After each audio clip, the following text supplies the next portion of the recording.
Hello and welcome to the YouTube channel for the Renaissance English History Podcast.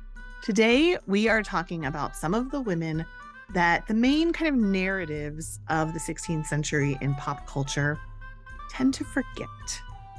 If you're new here, very warm welcome to you. I have been podcasting on Tudor England since 2009. And on this channel, I put all of my episodes of all of the different podcasts I do, as well as extra content, funny content, stuff that goes outside the Tudor period sometimes, and stuff that just might not make it into a whole episode.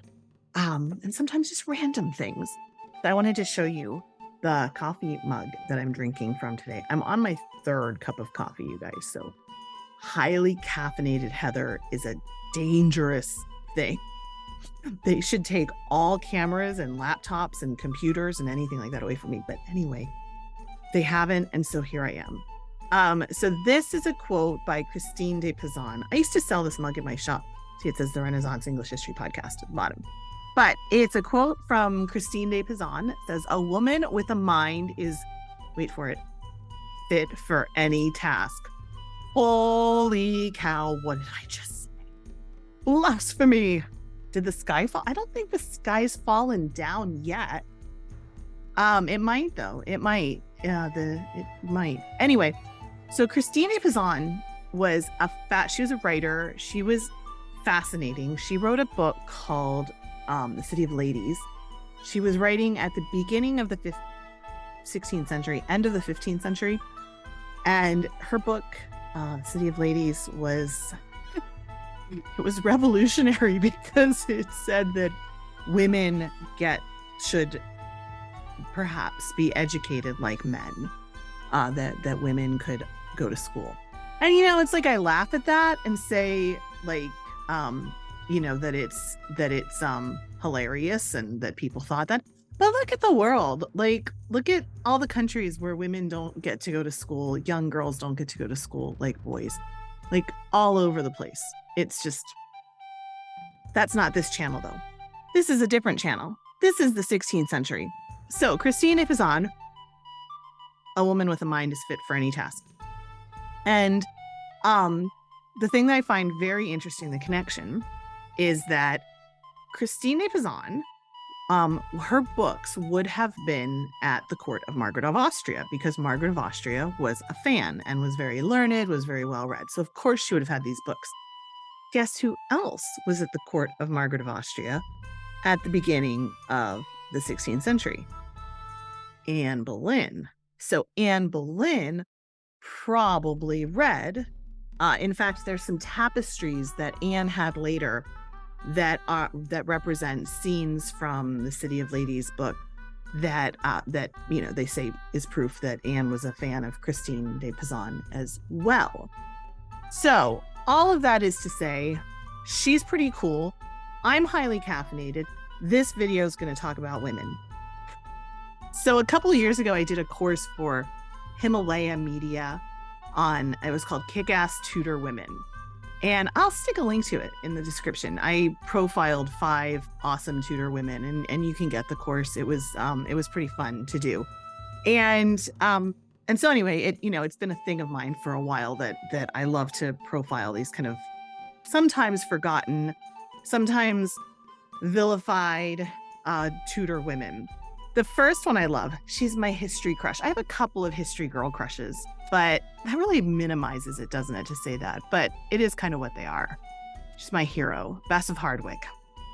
So Bess of Hardwick was pretty awesome because she started out in life the daughter of like a yeoman farmer kind of thing, a pretty modest family.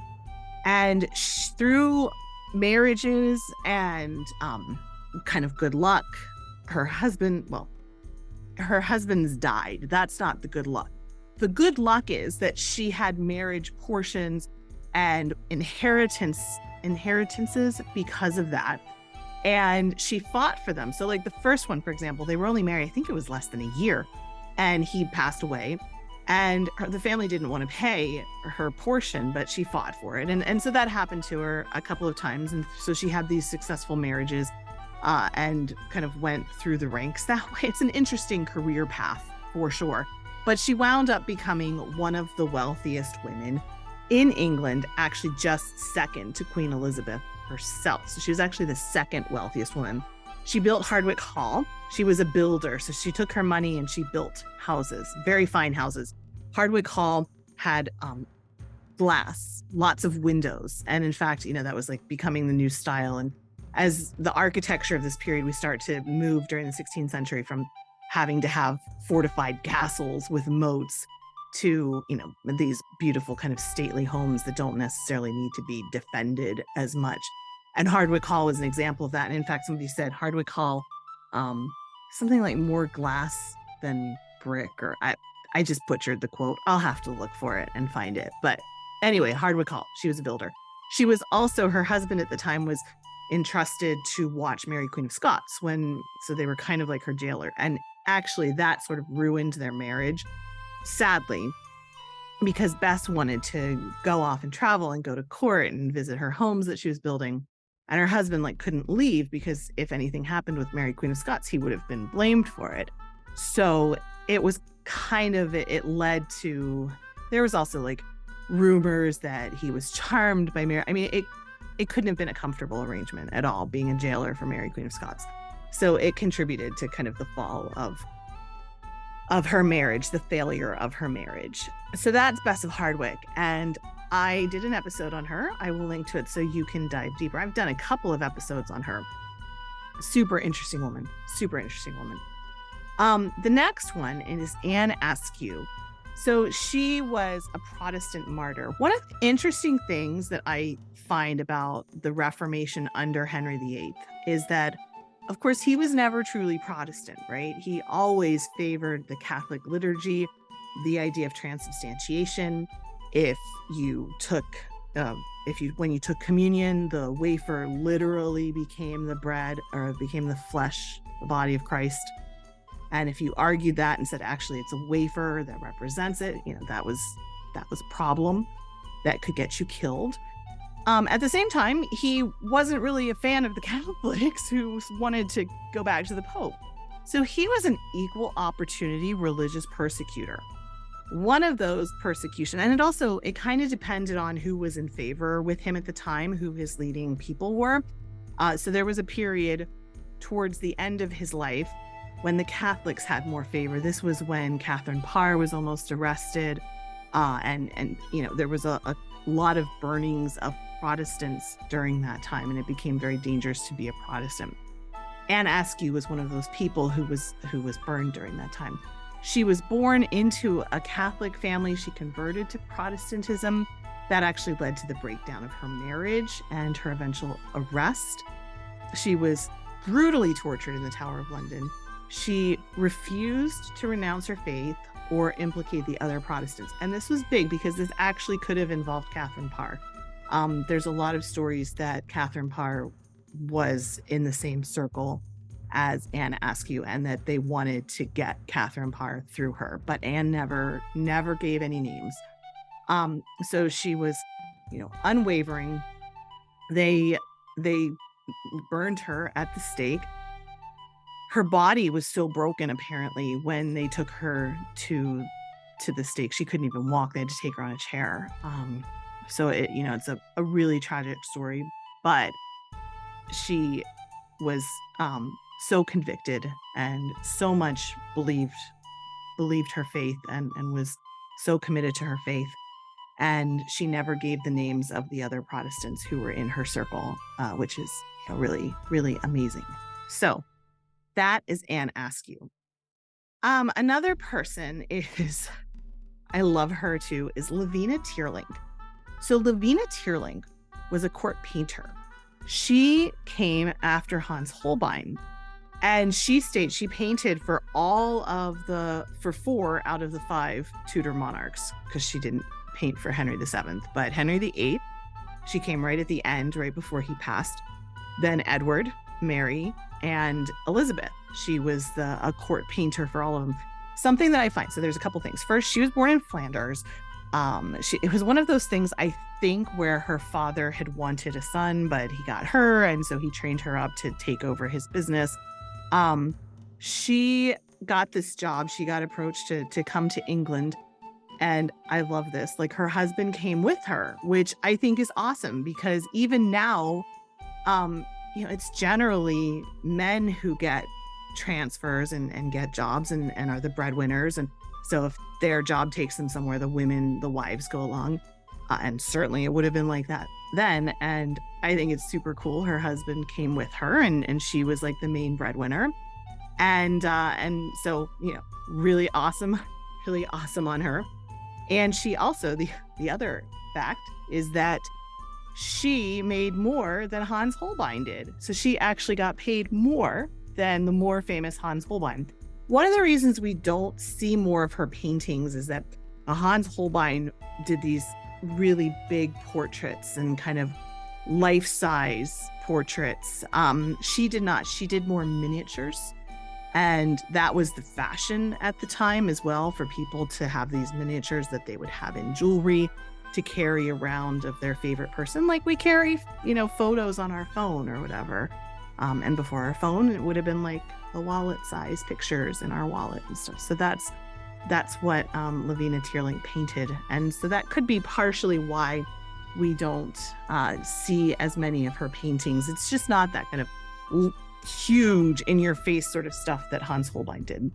But she did get paid more than him. And she was recruited and came over and painted for four monarchs, which I think is super cool. The final one is actually the mother of the Tudor dynasty, quite literally, Margaret Beaufort. I also have such a spot in my heart for Margaret Beaufort. It really angers me. There's not a lot. I'm a pretty chill person. Even when it comes to politics and stuff, I'm pretty much like, okay, you believe what you believe. You believe what you believe. Cool. We're all people doing the best we can with whatever tools we have available to us, right? So I don't get super mad about stuff. I do get really mad. I need to get my bangs trimmed. I do get really mad when people say that Margaret Beaufort killed the princes in the Tower, and this kind of portrayal of her as this scheming and conniving person, because it's so sexist. Like, if a man was acting like that, it'd be like, oh, he's such a hero, and look at how he was looking out for his family and blah, blah, blah. But like, a woman does it, and it's just, she's scheming and conniving. And so I very rarely ever get in social media arguments with people, strangers on the internet. I don't engage with it. But I have gotten in arguments with people over Margaret Beaufort, because they say that there's a certain TV series that implicates that she might have killed the princess in the Tower. She was such a pious woman. So she survived through the Wars of the Roses. She was given in marriage when she was only like 12 years old to Edmund Tudor, because she was an heiress and they wanted to keep her wealth. She gave birth. Her husband was already dead when she gave birth. She was 13 years old. It destroyed her body. She never had another child. Her labor was something like 4 days long. It was just terrifying. She almost died, obviously. And yeah, so Henry VII, she gave birth to Henry Tudor, Henry VII. She managed to keep him alive as a claimant to the throne during the Wars of the Roses, sent him away with the help of Jasper Tudor, who was Edmund's surviving brother. So Henry Tudor's uncle, kept him alive. And there's this whole idea that she was plotting and scheming the whole time to have her son be the next king. And, clearly he was in the running. But when you have Edward IV, the Yorkist king, who, has a very stable reign, she tried to bring Henry back, have him welcomed back. It was just clearly the Lancastrians had lost, and she adapted. And then when the tide changed and there was no more Edward and things got weird under Richard, then she starts thinking about it again. But this woman, she kept her son alive through the Wars of the Roses, no small feat. And she was such a pious woman. After Henry became king, she founded several colleges. She paid for people to go to school for students who couldn't afford school.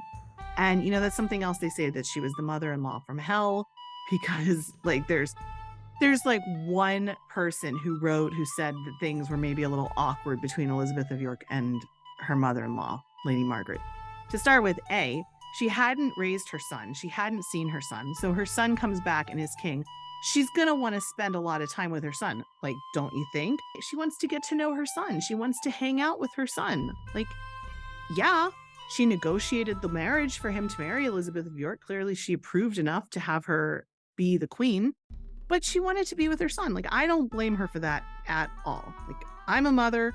If I hadn't seen my child for their whole childhood and then they come back, like, I'm just attaching myself at the hip to her, like my daughter, like all the time. That's just all there is to it. So that's the first thing. And the second thing is she was really intelligent. She was really, really smart. So of course, and also she had been there through the whole Wars of the Roses. Henry VII hadn't been there. So of course he's going to go to her for counsel and he's going to ask her things. He's going to get the lay of the land and like, what about this place? What about this family? It makes sense, right? And the final thing is, like, you have bad days with people sometimes, right? Like, there are days where, like, I can't stand my husband, like, legit, right? And there are days where he can't stand me. Like, that's just how things are in a family. Like, you have bad days. So making this whole thing for 500 years that she was the mother-in-law from hell because maybe she had a bad day and it was like misinterpreted and she might have like sniped Elizabeth of York. Like, I don't know. That seems like dreadfully unfair to me when you look at like her history and who she was and what she did and what she accomplished and like who she was for the people in her life. So that's my Margaret Beaufort story. Okay, look, I have talked for a long time. Like I said, I'm highly caffeinated. This is going to be a segment I do like once a week. Heather's highly caffeinated history after I've had my 3 cups of coffee. So thank you for watching. I've done episodes on all of these women. You can dig deeper into them. I'll put links in the descriptions below. I hope you enjoyed this video. If you did, don't forget to like the video and subscribe to the channel. It really helps me grow the channel and reach more people. Thank you so very much. All right.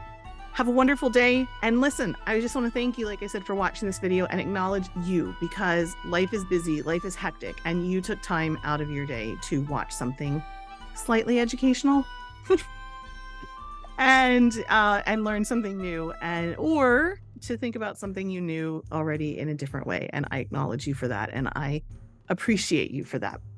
Thank you. So have a wonderful day. I'm going to finish the rest of my coffee.